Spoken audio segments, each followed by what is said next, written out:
Ah, the Phantom Menace. The start of the ruination in the eyes of many Star Wars fans. Meep meep. Well, the ones who hadn't already declared the series to be ruined forever by Ewoks, or by Chewie dying in Vector Prime. Come to think of it, this series has apparently been on its deathbed longer than I've been alive. Star Wars fans being prone to hysterics? Perish the thought. Can't believe it! They ruined the whole franchise! Dude, that was my phone! Point is that not a lot of people look back on Episode 1 too fondly, save for the pod race and Darth Maul. Then you've got kids like me whose first time seeing Star Wars in a theater was with this one. For us, this movie was pure magic. Even the boring politics. Between the 3 times I went to see it in theaters and the countless times I've watched it at home, I'm pretty sure I've watched The Phantom Menace more than any other Star Wars film. Of course, this also means that I'm painfully aware of its many, many flaws. The poor pacing, over-reliance on CGI, the aliens with uncomfortably broad accents bordering on racial stereotyping. It really undermines the intended parallels between the Trade Federation and the East India Company when they sound like Yellow Peril villains. I was not aware of such failure. Awkward dialogue, not nearly enough Obi-Wan, midichlorians, poorly directed child actors, that blatantly ADR'd the implication that the 14-year-old reciprocates the 9-year-old's crush. Probably gonna marry her someday. The total waste of Terrence Stamp, and of course, Jar Jar Binks.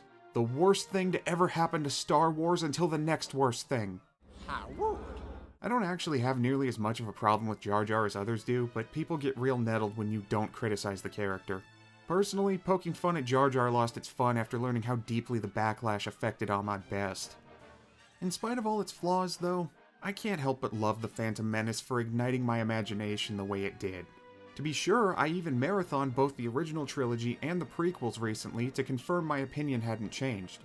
And yeah, the action sequences, gorgeous scenery, and unabashed lack of irony even in its dumbest moments keep me enjoying the ride.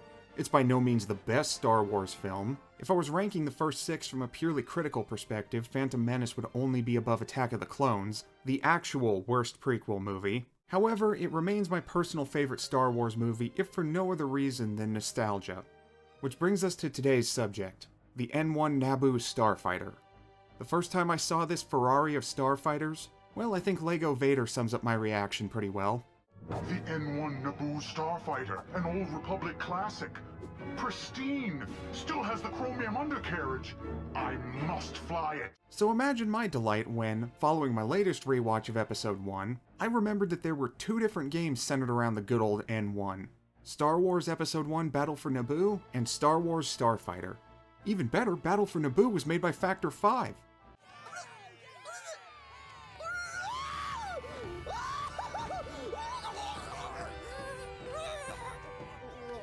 That's right, the studio responsible for the Amiga classic Turrican.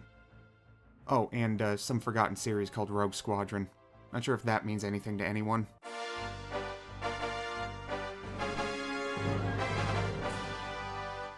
In truth, I originally planned this as a combined look at the original Rogue Squadron and Battle for Naboo, seeing as how they were both by the same team and built on similar engines. Problem is that my nostalgia is tied to the PC version of Rogue Squadron, which for reasons I've never understood was renamed Rogue Squadron 3D, and as you can see, every time I try to play this, it won't recognize the control. Now you work. Do you have any idea of the hell that Starfighter put me through because you refused to work beforehand? Nice work, Rogue Squadron. We might make a name for ourselves after all. Fine, be that way. I'll just have to do a separate video about you and your sequels at some point, you wonderful arcade flight game I love so very, very much. So, thanks to all of that, we're stuck with the silver medals. Which is appropriate considering that's the best I can usually get on any of these games. Enjoying something and being good at it are 2 very different things, my young Padawan. Since my mind's already fixated on Rogue Squadron, we may as well start with Factor 5's attempt at making lightning strike twice with a prequel spin-off.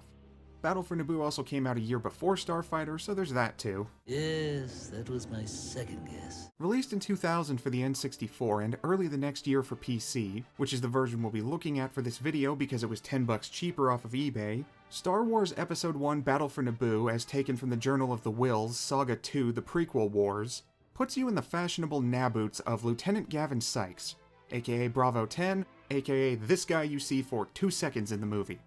I fucking love how this franchise can turn a random background extra into a full-fledged character with their own story. Though I am curious why he has such a British-sounding name when the Naboo tend to have Hindi-inspired names. What? I couldn't reasonably call myself a Star Wars fan if I didn't hyperfixate on minor continuity errors.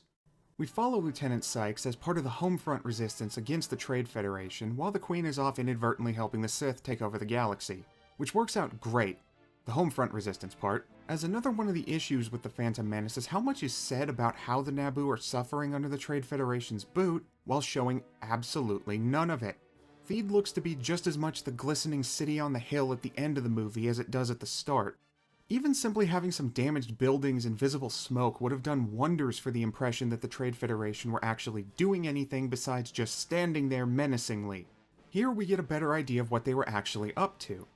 Bombing towns into submission, abducting civilians and taking them to work camps, being righteous pains in my ass whenever I'm trying to escort something, the usual bad guy stuff you'd expect to see portrayed on screen in the major motion picture. Stuff like this is why I apply the Star Wars Legends logic to everything. These events happen in some form, just not always how it's portrayed in this or that. Star Wars is a lot more fun when you stop giving a shit about the official canon and just focus on the parts of it you like. It's all gonna get retconned again anyways. I cut one of them in half once and he survived. Well, isn't that interesting? While you'd be forgiven for expecting Battle for Naboo to simply be Rogue Squadron with an Episode 1 coat of paint, that notion is dispelled as soon as the first level when you're placed in the driver's seat of a speeder. And this addition of land vehicles, and even one type of boat, will almost certainly be one of the main deciding points when it comes to enjoying Battle for Naboo. This game was built atop an engine that was iterated on from Rogue Squadron, a game squarely focused on aerial combat, and it becomes readily apparent by the end that the physics of the engine don't always play well with ground battles. See anytime you try to brake while going downhill, or simply try going down a hill the wrong way. Now, I've never driven an anti-grav vehicle myself, but I feel like they would have stuck with the wheel in a galaxy far, far away if going down a mild incline caused speeders to, well, speed up that much. As well as the physics issue, the hitboxes on thinner profile enemies like these staff droids feel even smaller than they should be. I've never made a secret of my terrible aim, so when I, of all people, can say with confidence that I am dead sure my last barrage should have hit, the hitboxes are too damn small. Heaven help you if you're trying to hit one of these stat bastards while driving the heavy Gaian speeder. Now when you aren't dealing with a staph infection or those deadly inclines, these sections can be quite fun. Both Escape from Theed and Panaka's Diversion are well-made levels which make great use of the new tight turning feature added in Battle for Naboo. And honestly, Andreva River, where you control a Trade Federation gunboat to get around their defenses and liberate a prison camp downstream, is certainly one of my favorites in the whole game. But when I think about the levels that made me want to tear what's left of my hair out, nearly all of them are ground levels. The other one is Disruption of Com 4. Fuck that one. It's the second level, also a ground mission, which introduces another new feature, mid-level vehicle switching. In certain levels, you'll come across these hangars containing one or more different vehicle types to switch to. It may seem like a small detail, but keep in mind that this game was made primarily for the N64. The PC port was almost an afterthought in comparison. Being able to swap almost at will between fighting on the ground or up above in the air is the kind of thing I always forget the would-be Ultra 64 was capable of. That console-first development mindset is also something to keep in mind if you do decide to play this on PC. Both Battle for Naboo and Rogue Squadron are playable with a mouse and keyboard, in the sense that you can certainly try playing them that way. You know, if you don't mind controlling your ship with all the grace and elegance of a drunk Hutt or sober Gary Busey. When you're drunk, your body goes limp and you don't get hurt when you crash. Really? Yeah, that's how I did my stunts. That's why I broke out the old Sidewinder Precision Pro. And wouldn't you know it, I just got my first chance to fly something in this game. We don't have time to explore, Lieutenant. Let's just get to the swamp.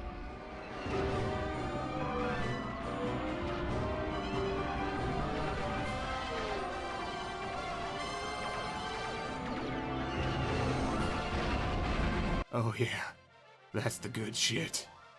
A typical gamepad should work fine too, but why play any sort of flying game on PC if you're not going to use a flight stick? The old girl still works pretty well too, even after all the abuse I put it through back in the day playing Rogue Squadron 3D and Secret Weapons over Normandy to death, then having to sit in storage for close to 20 years. And by storage, I mean sitting in a desk drawer before being moved to a cubbyhole in my closet. A sidewinder in my closet cubbyhole sounds like a euphemism, but I assure you that it's not. Now here is where Battle for Naboo being built atop that Rogue Squadron foundation pays off. Fighter controls feel amazing, possibly even better than in Rogue Squadron thanks to that tight turning ability making it less tricky for me to make sharp turns mid-dogfight. I crash a lot in Beggar's Canyon. Though the slim profile of vulture droids results in some similar "how did I miss" moments, I was able to eventually get a better sense of where to aim at them, outside of Disruption of Comm 4. Still hate that one. For those of you familiar with the original Rogue Squadron, which I'm hoping is most of you watching because otherwise I've done a shit job of explaining about Battle for Naboo's gameplay, picture having to deal with the TIE D fighters for the whole game and not just the final level. Flying across Naboo and shooting down droids in my Naboo Starfighter was what I rented this game for back when it first came out, so you can imagine my disappointment that you have to first use the piddly little police cruiser for a few more levels before finally getting the N1 at the end of the 5th mission. I was not a patient child either, so this was a huge knock against Battle for Naboo compared to Rogue Squadron's immediate gratification of flying an X-Wing. X-Wings! That disappointment was confounded by the fact that when you finally get a chance to fly an N1, it's time for Disruption of Comm 4. Oh, how I do not care for this mission. You and your squadron fly out into orbit to disable a comm satellite important to the Trade Federation's efforts on Naboo. But first you have to take out the relays powering its shield. Okay, no prob. Knocking out the shield generator first is a Rogue Squadron staple, and wow, that is a lot of turret mines. Well, I just need to be careful with my droid is damaged! I've lost my droid!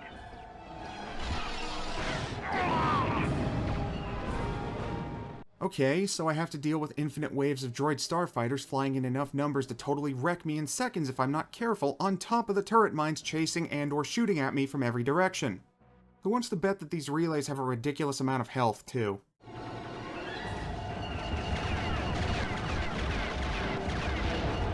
Yep, I had a feeling. The low draw distance and inability to tell my own elevation most of the time, much less that of the vulture droids, doesn't help matters. I can see why Rogue Squadron avoided space battles like the plague. This is disorienting as all hell without a 3D radar or targeting indicator. To twist the knife another couple degrees, in order to get a gold medal in almost every level in this game, you can't die even once. Those extra lives which were oh so helpful in Rogue Squadron? Only weaklings rely on extra lives here. Except the one level where we all but openly admit that we made it impossible to complete without dying at least once. That's there to pour salt and lemon juice into that knife wound we gave you earlier. Sounds terribly downbeat. As it's dawning on me that my complaining is beginning to dwarf my praise for Battle for Naboo, I'd like to take a moment and state that I did have fun with this game, but it's the sort of fun that comes with a lot of frustration. Every time it starts feeling like you've hit the point where things are getting really good, it won't be long before you're back in a speeder or stuck with a bomber that makes the Y-Wing feel like a nimble escort fighter. When it sticks to the fast-paced air-to-air and air-to-ground combat that made Rogue Squadron so awesome, though, that's where Battle for Naboo shines. Hell, getting past my childhood disappointment with it not being the thing I wanted to fly, the police cruiser is pretty cool too. A little pre-N1, an N0 if you will, Boo!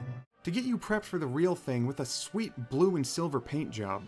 It's a shame that we didn't get many other alternates to the Naboo Starfighter here or elsewhere. Lucasfilm could have made a whole rainbow of differing types and I would have been all over that shit as a kid. Okay, I'd be all over that shit today, too. Ooh, there's a code that turns my ship pink? Well, that's underwhelming. You'd think it would have been easier to simply swap the color on the texture itself rather than add some weird lighting effect. Beyond that little code, though, Battle for Naboo looks pretty solid for a late N64 game. It's a shame the PC port doesn't take advantage of the improved hardware, but it's a quick port done to squeeze a few bucks out of a Phantom Menace tie-in before the Attack of the Clones hype train started up. I'm not shocked that it wasn't given extra love and care. Besides, making it look better these days is DG Voodoo's job. Cannot recommend this program enough, by the way. Half the time I'm struggling to get a mid to late 90s PC game to work right, The answer is to just throw a copy of DG Voodoo and the requisite DLLs into the directory. Though if you use it here, remember to put it in the Install PC folder alongside the BFN exe. The first exe you see is just the launcher, and this is a registry file I was too lazy to delete. Needed it to get the game to install in the first place. But anyways, the presentation. For the most part, Battle for Naboo's visuals do their job of pulling you into the Star Wars universe as best as N64 graphics boosted by DG Voodoo running from my magic can. Factor 5's attention to detail when it comes to the vehicles is as present here as it is in any Rogue Squadron. And despite being constrained to a single planet, they managed to cram in a strong variety of locales and biomes to prevent the experience from feeling too samey. Also, any visual bugs that may or may not have popped up during this video can too easily be chalked up to old software, especially PC games from the turn of the millennium, not always playing well with newer hardware that I can't hold that against Battle for Naboo specifically. Just don't look too closely at the pilot sprites. I'll give Factor 5 this. It's an admirable attempt at getting around hardware limitations. Combat is far too hectic to notice the metaphorical strings during gameplay, but you will see it if you wait more than 1 second on the vehicle select screen with a speeder selected. Or those awkward moments where Battle for Naboo's cutout sprites marionette their way across the screen. Again, an admirable attempt. I cannot emphasize that enough, or imagine how much of a pain in the ass it was to get it working for that matter. But speaking as the kid who used to open up the replay on NFL 2K and go, "Hello cardboard cutout people," this would have made me laugh my ass off even back then.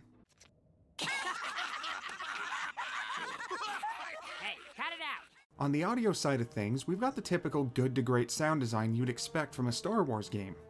Everything sounds close to the movie, the voice acting is fine, and I'd be lying if I didn't describe the renditions of classic John Williams tracks made with Factor 5's in-house sound drivers to be nostalgia overload.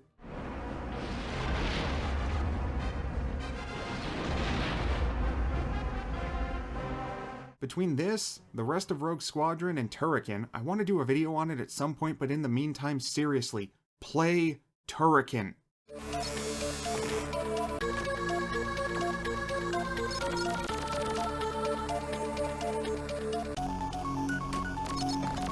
You could tell me that Chris Hulsbeck was composing for an edutainment game for toddlers, and I'd still buy it just to listen to the music.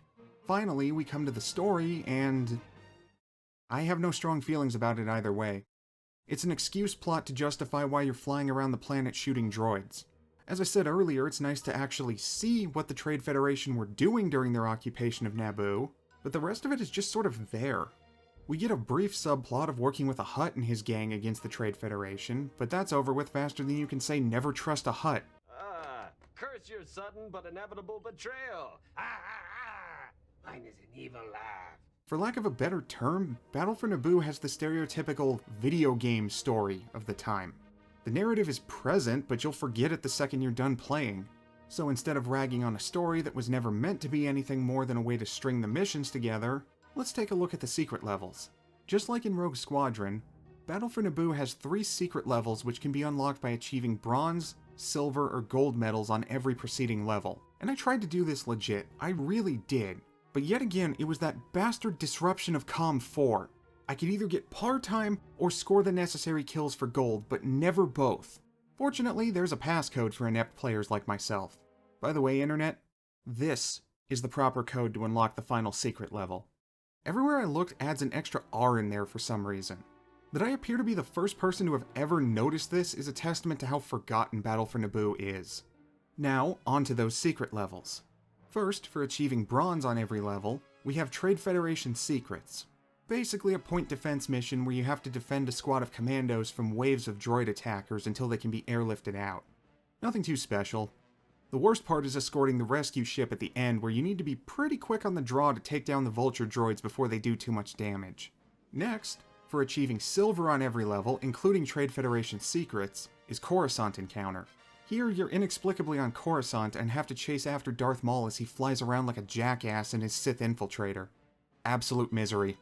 Ignoring the graphical glitches going through the roof during this level, Maul's infiltrator can tank an insane amount of hits and corners like only an AI can. If this had been an actual boss fight, it might have been entertaining, but since all you're doing is chasing him around in a circle, it gets boring in a hurry. Not even playing Duel of the Fates the whole time can save this level. It can't be. It can't hunt me. Finally, for achieving gold on every level, including both preceding secret levels, we come to the one that makes it all worth it. The dark side. Like the map. All How do you like it, you ingrates? Why aren't we being protected? Where are you without your hero doing the heavy lifting? 6 feet under, that's where. Oh, look at that, a slow-moving boat trying to escape. I have you now. Wait, wrong Sith. Slaughter of the innocent, mercilessly and without compromise. So yeah, this level is pretty much catharsis incarnate. 10 out of 10, 2 thumbs up, all that good shit. A perfect way to close out this uneven experience on a high note. Now the question is, how does Starfighter stack up in comparison? Let's find out. They look better in the air. Come on. Coming to us direct from LucasArts this time, Star Wars Starfighter was released on PS2 near the beginning of 2001, with Xbox and Windows ports handled by Secret Level coming later. Secret Level? What else did they do? Golden Axe. Beast Rider. Again? Seriously? How many games am I gonna talk about this year that connect to Golden Axe Beast Rider? Hello there. To my immense relief, Secret Level was better at porting games than making their own. In fact, the Xbox Special Edition, we just can't escape that term, can we? Is generally considered the definitive version of Starfighter. Alas, I traded in my copy ages ago for chump change, so we'll be using the PC port I got in a Steam bundle years ago instead. You'd think that since Secret Level did both, it would have the same extra features as the Xbox port, but apparently this one is built off of the original PS2 version instead. Though seeing as how the main differences appear to be some graphical updates and the number of multiplayer modes, there's nothing the Special Edition has to offer that would affect my opinion on the game itself. So, without any further preamble, here's Star Wars Starfighter. Taking place in a similar time frame as Battle for Naboo, Starfighter initially appears to focus solely on rookie N1 pilot Rhys Dallows. Again with the British names? Whose promotion to Bravo flight happens to coincide with the coming Trade Federation blockade. But things quickly go belly up when his mentor, Asara Till, is killed in a mercenary ambush on the Queen, while Rhys himself is left for dead in a disabled ship. He's only saved by sheer luck when a Toydarian scavenger by the name of Reddy happens across him. Offering to help the Naboo pilot, Reddy takes our hero to meet with a friend of his by the name of Vanna Sage. Which is when we jump player characters from Rhys to Vanna, who is in the middle of an easy job for the Trade Federation, helping to test the capabilities of their Scarab fighters. Until, that is, she happens to catch a transmission regarding the attempted ambush on the Queen. At least 25 ships destroyed. We've suffered considerable losses. The Queen has returned to Naboo. We were unable to take out the rest of them. Jammed! It is a pity you had to hear that message, Vanna Sage. Predictably unhappy at their evil plans being found out, the Trade Federation representative is more than happy to cancel their contract and leave Vanna at the mercy of a droid swarm. I don't mean to victim blame here, Vanna, but you kinda brought this on yourself working with these fuckers. Pursuing a surviving hunter-seeker droid down to the planet below, she winds up stumbling upon a massive droid factory due to be used for the coming invasion of Naboo. Realizing that she lacks the firepower to take it out, Vanna disables the shields and heads back to her base to grab the bomber she took from the infamous Fioran pirate Nim. But with the day Vanna's been having, it comes as little surprise that the man himself broke out of the prison she sent him to and would very much like his ship back. Nim is at least merciful enough to leave Vanna locked up in her own brig rather than pump her full of blaster fire. By space pirate standards, that's downright saintly. I would hate to be forced to cut off their heads like I did your last act. Afterwards, we again switch perspectives as Nim gets the crew back together to start raiding Trade Federation convoys. While it all goes smoothly in the beginning, it isn't long until the Trade Federation takes off the kid gloves and attacks the pirates' home base with full force. The best Nim and his men can manage is a desperate evacuation that sees them scattered to the 4 galactic winds, with Nim having nowhere else to go but back to Vanna's hideout. Thus the stage is set for an extremely unlikely alliance, as the rookie N1 pilot, the merc with a conscience, and the ruthless pirate are forced to team up in order to get revenge on their mutual enemy. Ah! I always forget you're there! I forget I'm here too! As the title indicates, Starfighter is a game focused entirely on flying starships, with no awkward land speeder levels to get in the way of that. But while it shares a similar arcadey feel, don't think that this means this is a one-to-one clone of Rogue Squadron. If anything, I would compare it more to something like Ace Combat. Or if you were like me and grew up with a Dreamcast, Air Force Delta. Where Rogue Squadron takes more from the close-up aerial dogfights of World War II that inspired the original films, Starfighter is modeled more closely to the long-range combat of modern fighter jets, to the point of including a zoom feature to help you better aim at distant targets. If I'm being honest, it does feel a bit less Star Wars-y having so much combat occur at a distance, but I can't deny that the game does a good job with it. Controls are smooth, and I always felt in complete control of my ship. What really caught me off guard was that it was even better when I tried out the mouse and keyboard controls during my test run to make sure the game was worth making a video on before wasting my time recording footage. Then my mouse inexplicably decided it wanted to be on the highest sensitivity setting at all times, making it too hard to control the ship even after setting the game's sensitivity settings all the way to the bottom. Because why wouldn't another part of my computer crap out right when electronics jump up in price? If I had to complain about something regarding the feel of controlling the ships, it would be that I don't exactly like the way that they turn. I know it's accurate to the movie that the N1 can turn without banking, and it's not unreasonable that others could do the same, but it feels wrong to be able to turn so smoothly without any sort of banking or rolling. Though I fully admit this is more of a nitpick than a serious issue. Yes, probably so. And yet... Speaking of ships, all three of our protagonists have their own ship, each with its own strengths and weaknesses. Reese, obviously, gets the N1 in all of its glory, and here it functions as the balanced choice, with solid all-around speed and firepower, complete with proton torpedoes that actually lock on like they're supposed to, Battle for Naboo.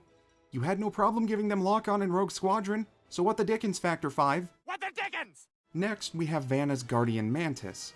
At first glance, this one seems like the weakest option, as it fires these piddling little blasts and has a secondary that merely tags enemies. I mean, what's the point when I can already target— Ooh! Mikey likes it. Turns out that those blasts are actually micro-missiles which will home in on tagged enemies even if you're not facing them, making the Guardian Mantis an absolute beast in air-to-air combat. Naturally, we get the least amount of playtime with it. How can you do this? This is outrageous. It's unfair. Finally, we have Nim's Havoc, a slow but sturdy bomber with the ability to take out even bigger ships in no time flat. And so you know in advance, because the game never tells you this stuff, you regenerate bomb ammo. So let those bad boys loose whenever you feel like it. While it's leaps and bounds above the absolute embarrassment Battle for Naboo calls a bomber, I wasn't super fond of the Havoc until I discovered the alt-fire its bombs gain in Mission 9.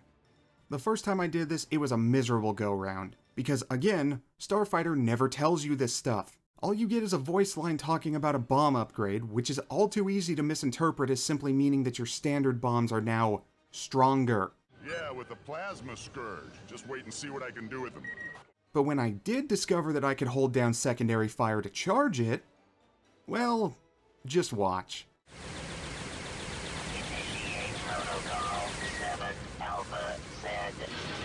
Ah, I love the smell of plasma in the morning. Smells like victory.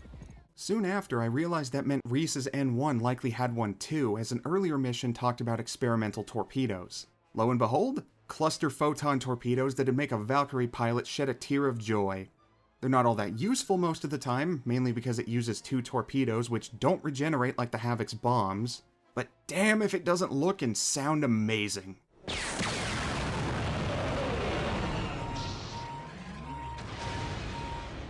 Unfortunately, now we have to get into the main problems I have with Starfighter's gameplay. But before we do, let me just quickly make sure I've got my boys on standby. Watch! You should not have come here. Snubs! Good, it's working. See, Starfighter is an extremely frustrating game, even by the standards of extremely frustrating games. And while I do my best to keep it under control and not show it in my videos, I have a volcanic temper. My fury is beyond measure! Try to measure it! I dare you! You cannot! So in order to keep myself from getting too heated as I describe the frustrating parts, I've got Neil and Nubs, my boys, my sweet baby blue boys, to calm me down with their adorableness. Okay.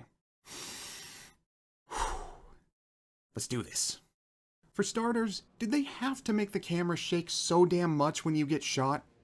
You have no idea how many times I had to redo Nim's second mission because the fucking AATs kept knocking me off course with their 100% accuracy. And when one hits you, another is right behind. And then another. And another. I almost put in a bit griping about how the turrets on the AATs don't rotate in Battle for Naboo, but then I played Starfighter and realized that was a blessing, not a flaw. I had to resort to taking them out at an extreme distance and praying I didn't happen to fly near any other— Oh, son of a bitch, you mother— I didn't even ask how assessment went. How did assessment go? I think good. Aw, he's such a good bean. Now where was I? Oh yeah, getting knocked off course. If it had just been a camera shake, maybe have the crosshair shake about too, this would be annoying, but not infuriating. It's the fact that a blast from virtually anything can actually knock your ship around to the point of changing directions. Maybe if this happened to enemies as well, I could tolerate it. But as it is, fucking clankers, I will end your entire— So close, Nubs! His legs are too short for this speeder. This is bad enough in open missions like here, but then you get to the mission where you have to escort Reddy through the tight canyons you used as a training course at the beginning of the game. Usually, canyon runs are the highlight of flight games as you bob and weave through enemy fire to reach the other side. We all love doing the Death Star trench run for a reason after all. Except here, we have to move at a snail's pace to escort a whiny Toydarian past a ridiculous number of AATs. And if even one of them hits you, you might as well just restart the mission right there because there's nowhere near enough room to maneuver and throw off their aim. I spent 2 hours trying to get through this hell on Earth before finally giving up and dropping the difficulty down to easy. And all the while, Bucky Deathwish here pisses and moans if I get too far ahead of him, Reese, get back over here! if I take a second too long to dispose of a tank, Take out those tanks, Reese! or just because he wants to whine a bit more. I need protection over here! Well, maybe if we just go over the damn canyon, since the stealth part of this mission is clearly blown anyways, you useless— Are you guys hungry?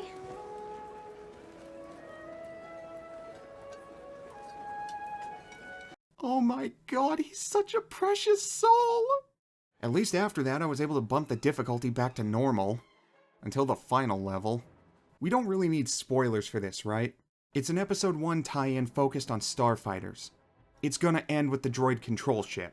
Now this is pod racing. While I neglected to mention it in the Battle for Naboo section, mostly because I was saving it for this comparison, that level was awesome.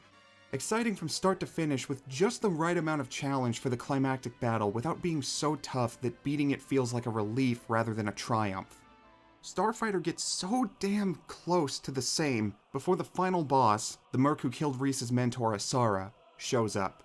So what's wrong with it? 2 words. Homing bombs. And this would be bad enough on its own, but he can fire them from any direction, and unless you're lucky enough to shoot both down or manage to turn neither too early or too late, you're taking damage. Then you have to follow him inside the control ship and deal with the homing bombs in close quarters and the dozen other things shooting at you, all of which, I would like to remind everyone, bounce you all over the place with every shot. Oh, almost forgot the final fuck you from the level designers. 1 life, no checkpoints. You die here, it's back to the start of the longest level in the game. Dropping down to easy for that canyon run was a blow to my ego.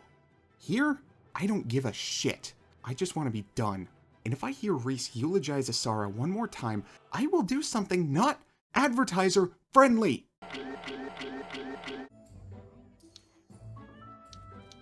Aw, look at that little cutie patootie.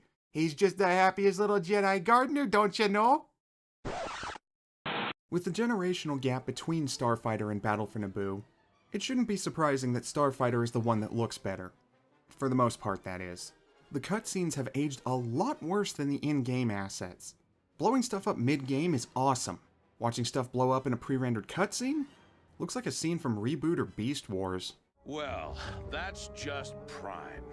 However, what is surprising is the jump in quality on the audio end, specifically with regard to the sound effects. Let's compare the N1's cannons in Battle for Naboo. That's good, but a little on the weak side, don't you think? And now Starfighter. much better. This is a trend present throughout Starfighter, with its weapons and engines just having a little more oomph behind them. What makes this so surprising to me is that Factor 5 did a great job replicating the sounds of the original trilogy in Rogue Squadron,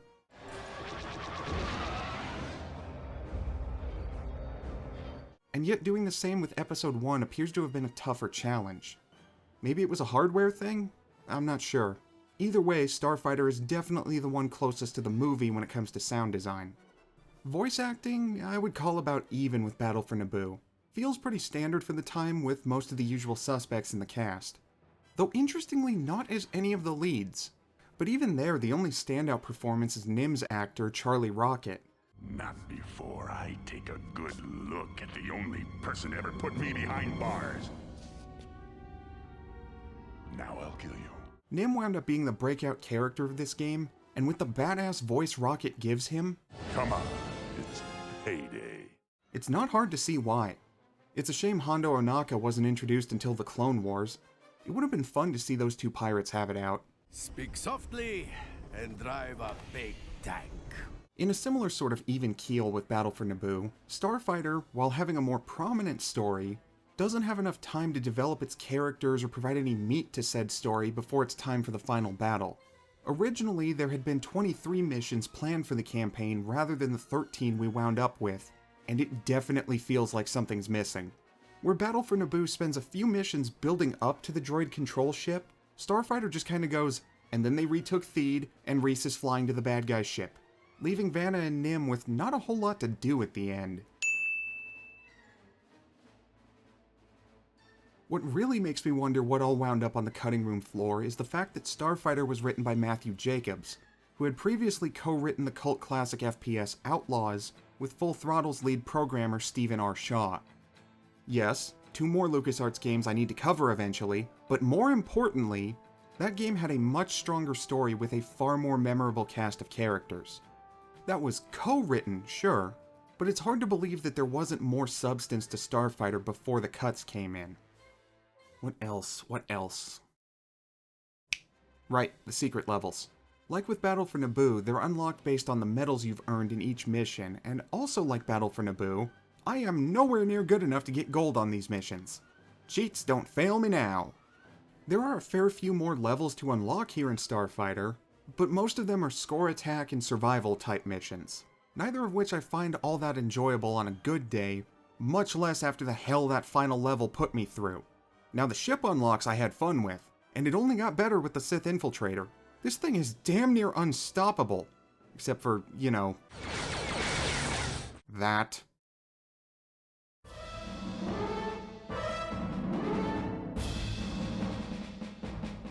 After playing through both Battle for Naboo and Starfighter, there's one thing that I can say for sure. I have absolutely no idea which one of these games I would call better than the other. They're both such mixed bags by the end that it's hard to recommend either to anyone but Star Wars fans. Which, yeah, are probably 9/10 of the people watching this, but there's good Star Wars games, and then there's good Star Wars games. Battle for Naboo comes danger close to being an Episode 1 replication of the awesomeness that is Rogue Squadron, but it's held back by the unwieldy ground levels. Starfighter comes equally close to being Ace Combat Star Wars Edition, only to undermine its own successes with frustrating design choices and a couple of downright infuriating levels. If you enjoy Episode 1, or at least its aesthetics, as much as I do, then I'd say go ahead and give these games a spin if you haven't already. But if you're looking for something on par with Rogue Squadron or X-Wing and TIE Fighter, just play those games again. Or maybe Squadrons. Possibly. I missed the boat on why we're mad this time. Did they ruin the whole game or just the multiplayer? Because unless it's co-op with his big bro, Swanny don't do multiplayer. That aside, though Starfighter remains readily available digitally for both PC and with the Xbox's compatibility what's-a-who's-it, Battle for Naboo has sadly not had the same luck. Last time I looked, the PC version I played for this video was going for around $10 on eBay, while the N64 version goes for double or more. That'll do it for this one, but prequel month marches on as we don our plastoid armor and join our clone brothers on the front lines as a Republic commando. See you planetside, sir.